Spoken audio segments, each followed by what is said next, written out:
Interview in the main is about South Africa, the country I love. I would recommend books that will make fellow South Africans understand their country better, where it comes from and how it got to where we are. So let's start with the basics. How was this entity called South Africa made?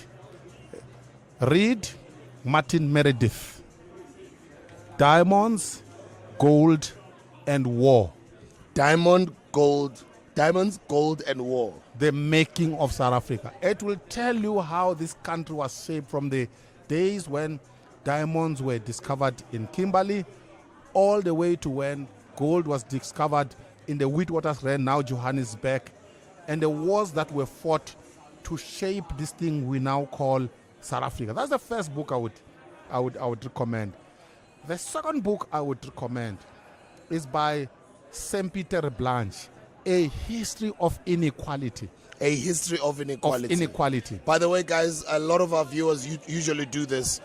Write the books down, and the first comment to write all the books down, I'll pin it onto the top of the comments. That book is going to tell you how it came about that white people live so well. They are materially well off. And how it came about that black people, the majority of them, are poor. So in other words, how was inequality constructed historically? That book will tell you that. Sampie Terreblanche. Sampie Terreblanche, A History of Inequality. The third book, which is on South Africa, is a book about apartheid. It's called The Super Afrikaners. That book is going to tell you about how the Boers, the Afrikaners, captured power and how they ran this thing called South Africa from 1948 all the way to 1994. I think black people will have some lessons to learn in terms of how the Afrikaners ran this thing.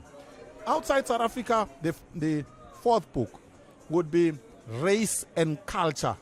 Race and Culture. By Thomas Sowell. This book will tell you why, if you are worried about the way black people behave in the townships and in the rural areas, it will tell you why we behave the way we do. And it's important for us to understand ourselves.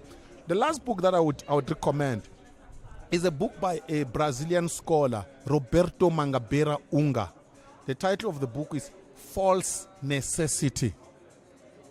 This book is going to tell you that the things you think cannot be changed can actually be changed. It is not necessary for things to be the way they are.